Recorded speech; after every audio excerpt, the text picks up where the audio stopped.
একটা মাসই তো খাবো, তাই না? আর সারা বছর মুখে চিপি দিয়ে থবো, আর খাবো না। ওই কবে আবার রমজান মাস আসবে, তারপরে পদে পদে ভাজা পোড়া শরবত, খেজুর, কতই না কিছু আনন্দ করে পুরো মাসটা এনজয় করে খাবো আর রোজা থাকবো আনন্দের সাথে। আর নামাজ পড়বো, আল্লাহর জিকির করব। আসসালামু আলাইকুম, সবাই কেমন আছেন? একদমই নতুন আজকের ভিডিওটা। কতদিন ধরে পরানটা ভরে ভিডিও দিতে পারিনি, আসলে সময় পাচ্ছিলাম না, এতটা ব্যস্ত ছিলাম। এই গ্রামে গিলে পাড়া ঠিকঠাক মতো আমি ভিডিও দিতে পারিনি, ভয়েস দিতেও পারিনি।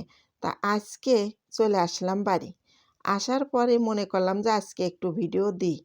তা চলে আসলাম নতুন একটা ভিডিও নিয়ে। তা সবাই সাথে থেকে একটু ধৈর্য সহকারে পুরো ভিডিওটা একটু দেখবেন, না দেখলে আসলেই কিছু বুঝতে পারবেন না প্রিয় ভাই বোনেরা।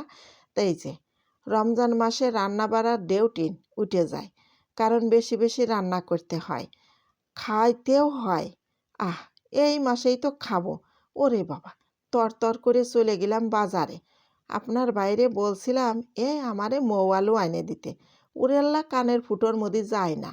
তাইতে চলে গেলাম বাজারে ধাই ধাই করে।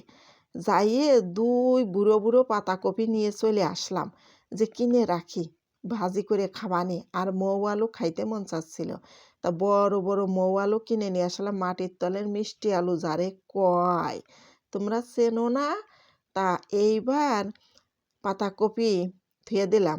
তো এখন এই যে 2টের সময় লাগছি রান্না বান্নার কাজে, শুরু হয়ে গেছে। এখন এই যে খাবে হচ্ছে বেগুনি।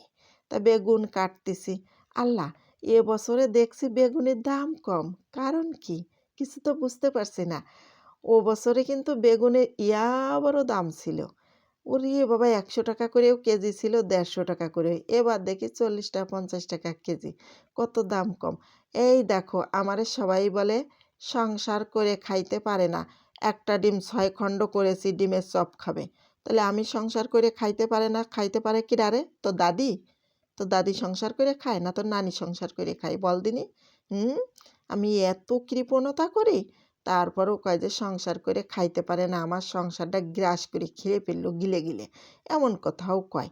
তা খাবো না তাই কি করব? খাতে আইছি, সবই খাবো, হাড় খাবো, মাংস খাবো, তারপরে সব কিছু দিয়ে ডুকডুকি বাঁচাবো। খাবো না আবার? বিয়ে করে নিয়ে আইছে খাওয়ানোর জন্যে, না তাই কি করার জন্যে? কোথাইতে আনবে কি না আনবে সেটা কি বউ দেখবে? দেখবে না। তো এই যে পদে পদে ভাজা পোড়া করে নিলাম, উফ, লাল এসে যাচ্ছে। রমজান মাসে রোজা রাখে যদি এই রকম লোভনীয় আহ ভাজা পোড়া করা যায়, তাহলে বলেন কেমনটা লাগে। তার ইফতারির জন্য তৈরি হচ্ছে বেগুনি। একদিন দেখাবানি কিভাবে ফুলকো ফুলকো বেগুনি তৈরি করতে হয়, বেসনটা কিভাবে গুলিয়ে নিতে হয়, তোমাদের মাঝে শেয়ার করবানি, বুঝছো? কারণ লম্বা লম্বা বেগুন হলে তো আরও ভালো হতো। তা বাজার থেকে দেখি যে ভাতার কিনে নিয়ে আইছে গোল বেগুন, লম্বা বেগুন বলে পাই নেই, তাইতে গোল বেগুন নিয়ে আসছে। তা যাই হোক, এই যে গোল বেগুন ভাজি করে নিলাম। আর এর সাথে যে আরও কত কিছু আছে পদে পদে। তারপরে ভাতার বলে, তোমার লাগে কত, তুমি এত কিছু ভাজি করো। ওরে ভাতার, আমার সবই লাগে, সংসার ধরেই লাগে। ও আল্লাহ, এদারে আমার ছেলে আবার কি করছে জানো? আমার ছেলে এদিকে ক্ষীরে শসা ওইগুলো বেসনের ভিতরে দিয়ে দিয়ে এই যে বলতেছে যে ক্ষীরের পাকোড়া, তারপরে হচ্ছে কি যেন কয় শসার পাকোড়া, মানে আহ্লাদের জ্বালায় গলে গলে পড়তেছে, আমার এদিকে রান্না করতে দিচ্ছে না। আর এধারে কি করলো, এই যে ধনিয়ার পাতা, তাই আর কি বেসনের ভিতর ভিজিয়ে এই যে এবার মশমশা করে ভাজি করে নেব। ওয়াল্লা, সেদিন দেখি কি আমার ছেলে কিনে খাচ্ছে, আর করছো আম্মু, আম্মু রে, আমি হচ্ছে চিংড়ি মাছ কিনে খাচ্ছি, ভাজি চিংড়ি।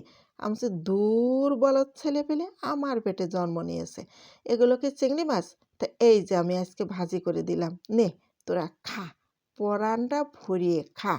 তোরা কিছুই বুঝিস নে, তোর মা এত চালু মাল, আর তার পেটে জন্ম নিয়েছে গাধার পাল। দেখো দিনি, এ দুঃখ থবো কনে, থোয়ার জায়গা নাই। ওরে আল্লাহ, ধনিয়ার পাতা কিনে খাইয়ে কয় যে আম্মু চিংড়ি মাছ কিনে খাচ্ছি। এবার আবার কি করব, পাতাকপি ওই যে ধাই ধাই করে নিয়ে আলাম। এবার পাতাকপির পাকোড়া ভাজিয়ে খাবো।